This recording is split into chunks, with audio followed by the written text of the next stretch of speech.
Hello everyone. তো আজকে আমরা কোডুলার ফিনিক্স 1.5.4 সম্পর্কে কথা বলবো। মানে কিছুদিন আগে কোডুলার একটা নিউ ভার্সন রিলিজ করছে, তাদের ভার্সন 1.5.4। তো এই ভার্সনে আসলে কি কি চেঞ্জ হয়েছে আমরা সেটা সম্পর্কে আগে দেখি। তো আমরা এখানে দেখতে পাচ্ছি কোডুলার থেকে একটা পোস্ট দেওয়া হয়েছে, কোডুলার ভার্সন 1.5.4। এখানে ক্যাম্পিনিয়ন আপডেট, অর্থাৎ আমরা যে লাইভ ক্যাম্পিনিয়ন অ্যাপটা ইউজ করি সেটার আপডেট সম্পর্কে বলা হয়েছে। গুগল প্লেতে আপডেট হওয়ার কথা আছে, তবে এখনো আপডেট হয়নি। তবে আপনারা এখান থেকে চাইলে ডাউনলোড করে নিতে পারেন। আমি অবশ্যই ডাউনলোড লিঙ্কটা ডিসক্রিপশনে দিয়ে রাখবো।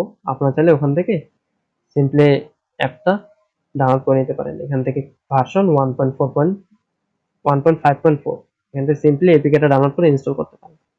তাহলে হবে কি, কোডুলার যে নতুন ভার্সনে যে কিছু ব্লক আছে যেগুলা আমাদের বর্তমান ক্যাম্পেইনে প্রবলেম করে, তো সেগুলার প্রবলেম করবে না আপনার কাছে। তো সেজন্য অবশ্যই আপনার ক্যাম্পেইনটাকে অবশ্যই আপডেট করে নেবেন। আচ্ছা, এটা গেল ক্যাম্পেইন আপডেটের ক্ষেত্রে। এরপর বিহেভিয়ার চেঞ্জ। ওকে, আমাদের অ্যাপের কি কি বিহেভিয়ার এখন চেঞ্জ হচ্ছে। আগে কোডুলারের অ্যাপ অ্যান্ড্রয়েড ভার্সন 5 এর নিচেও চলতো, ঠিক আছে। তবে এখন থেকে কোডুলার বলতেছে যে তাদের অ্যাপ এখন থেকে অ্যান্ড্রয়েড ভার্সন 5 এর উপরে চলবে। মানে অ্যান্ড্রয়েড ভার্সন 5 এর নিচে যে অ্যান্ড্রয়েড ফোনগুলো আছে সেগুলোতে আর অ্যান্ড্রয়েড অ্যাপটা মানে ভালোভাবে চলবে না বা স্টেবলি থাকবে না। তো এখানে আমরা ডেডিকেট করে দিচ্ছি অ্যান্ড্রয়েড ভার্সন 5। তবে এটা টেনশন নেওয়ার আপনাদের কোনো কারণ নাই, কারণ এখন ম্যাক্সিমাম ফোন অ্যান্ড্রয়েড 5 এর উপরেই হয়, ঠিক আছে। আপনার হাতে যে ফোনটা আছে অবশ্যই এটা হতে পারে অ্যান্ড্রয়েড 10 বা 11, বর্তমানে 12ও হতে পারে, ঠিক আছে। তবে অ্যান্ড্রয়েড 5 এর উপরে বর্তমানে সব ফোনগুলো আছে। ওকে, এরপর app name can be defined. Okay, এখানে নতুন একটা ফিচার অ্যাড হয়েছে। আপনি এখন অ্যাপের নামটা যখন আপনি প্রজেক্ট তৈরি করতেছেন, ক্রিয়েট প্রজেক্ট, তখনই আপনি সেট করতে পারবেন। মানে নতুন যখন প্রজেক্ট তৈরি করতেছেন, তখন আগে যেমন আমরা থিম কালার প্রথমে সেট করতে পারতাম, সেরকম ওখানে একটা নেম সেট করতে পারবেন। ওকে, এরপর অ্যাড ড্রপ ডাউন ব্লক। ওকে, এখানটায় কিছু নতুন ব্লক অ্যাড হয়েছে, সেটার কথা বলা হয়েছে। তো আমি দেখা দিচ্ছি যে কোন নতুন ব্লক। দেখেন, এখানটা আস্ক ফর পারমিশন। আগে আমরা এখানে পারমিশন নেম টেক্সটে লিখে দিতে হতো, যে কোনো পারমিশনের জন্য এখানে পারমিশন নেমটা লিখতে হতো। তো এখন আর সেই টেক্সটটা লিখতে হবে না। এখন আপনার কাছে একটা ড্রপ ডাউন ব্লক আছে যেটার মধ্যে সব পারমিশনের নাম দেওয়া আছে। এখানে read external storage, right external storage, ঠিক আছে। এখানে সব প্রত্যেকটা জিনিসের পারমিশন নাম দেওয়া আছে যদি আপনি পারমিশন অফ করতে চান। তারপরে ওপেন অ্যানাদার স্ক্রিন। আগে আমরা স্ক্রিন চেঞ্জের জন্য এখানটা আমাদের টেক্সট লিখতে হতো, যে হোম হোম। বাট এখন এক্ষেত্রে আপনাকে এখানটা আর লিখতে হবে না, এখানটা অটোমেটিক একটা ড্রপ ডাউন মেনু জেনারেট হয়ে যাবে। আপনি যদি এখান থেকে কন্ট্রোল থেকে ওপেন অ্যানাদার স্ক্রিন নেন, এখানে ডিফল্ট ভাবে একটা লেখা অটোমেটিক চলে আসবে। তো এখান থেকে আপনি আপনার প্রতিটা স্ক্রিনের যে নাম আছে সেটা এখানে পাওয়া যাবে। আপনার যতগুলো স্ক্রিন তৈরি করবেন তার প্রত্যেকটা স্ক্রিনের নাম এগিয়ে থাকবে। তো এই কিছু কিছু জায়গায় এইসব নতুন ব্লগ আমাদের অ্যাড হয়েছে। তবে কিছু কিছু ব্লগ যেমন পারমিশনের ক্ষেত্রে আমাদের ওল্ড ক্যাম্পেইন যে আছে সেটা কাজ করে না ক্যাম্পেইনে, কারণ এই ব্লগটা এখন আমাদের ক্যাম্পেইনে আপডেট হয়নি। তাই আপনারা অবশ্যই আপডেট ভার্সন যেটা আছে এটা অবশ্যই ইনস্টল করে রাখবেন, তাহলে আপনাদের এই ব্লগগুলোর কোনো সমস্যা করবে না। ওকে,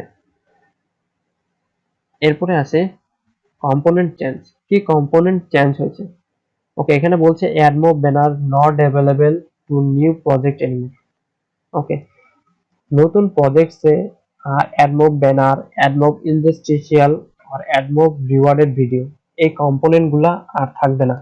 অর্থাৎ অ্যাড মোবের কোনো কম্পোনেন্টই এখন আর নতুন প্রজেক্টে অ্যাড করতে পারবেন না আপনি, ঠিক আছে।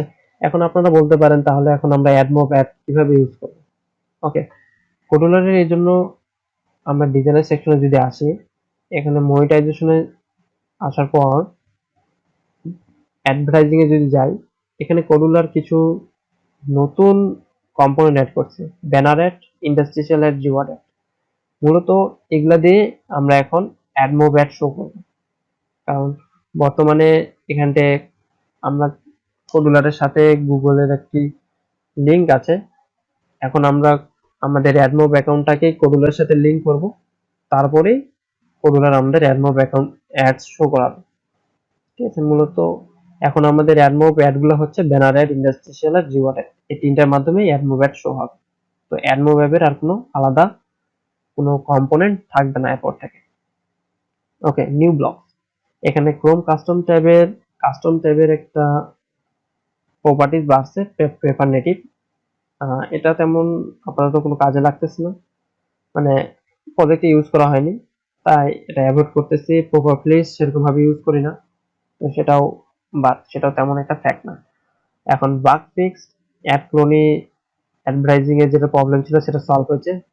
ভার্সন 4.6 স্টার্টআপের লাইব্রেরি আপডেট করা হয়েছে সেটা।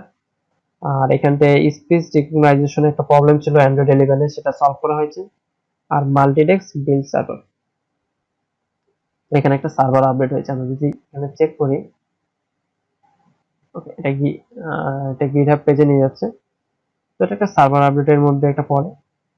তো এই ছিল ফিনিক্স আপডেটের কিছু তথ্য, যেগুলো আপনাকে অবশ্যই হেল্প করবে যখন আপনি কোনো প্রজেক্ট তৈরি করতে যাচ্ছেন তখন। আর টেন কোনো ভয় পাওয়ার কোনো কারণ নাই, আপনার অ্যাডমোব অ্যাপ চলবে। যাদের অ্যাপে already AdMob, banner ad, industrial ad use করা আছে তারা আপনারা চালাতে পারবেন। তবে হইতে পারে কোডুলার পরবর্তীতে আপনাদের ফোর্স করবে যে আপনারা রিপ্লেস করেন অ্যাডমোব ব্যানার অ্যাড থেকে শুধু ব্যানার অ্যাডে। ঠিক আছে, অবশ্যই কোডুলার এটা আপনাকে ফোর্স করবে। তো যত তাড়াতাড়ি সম্ভব আপনারা অ্যাডমোব ব্যানার অ্যাডটাকে চেঞ্জ করে অ্যাডমোব ইন্ডাস্ট্রিয়ালে চলে আসেন। আর আমি নেক্সট ভিডিওতে অ্যাডমোব ব্যানার অ্যাড কিভাবে আপনি ইউজ করবেন অ্যাপের মধ্যে সেটা আমরা দেখাই দেব। তো সেজন্য অবশ্যই চ্যানেলটা সাবস্ক্রাইব করে রাখো। ধন্যবাদ।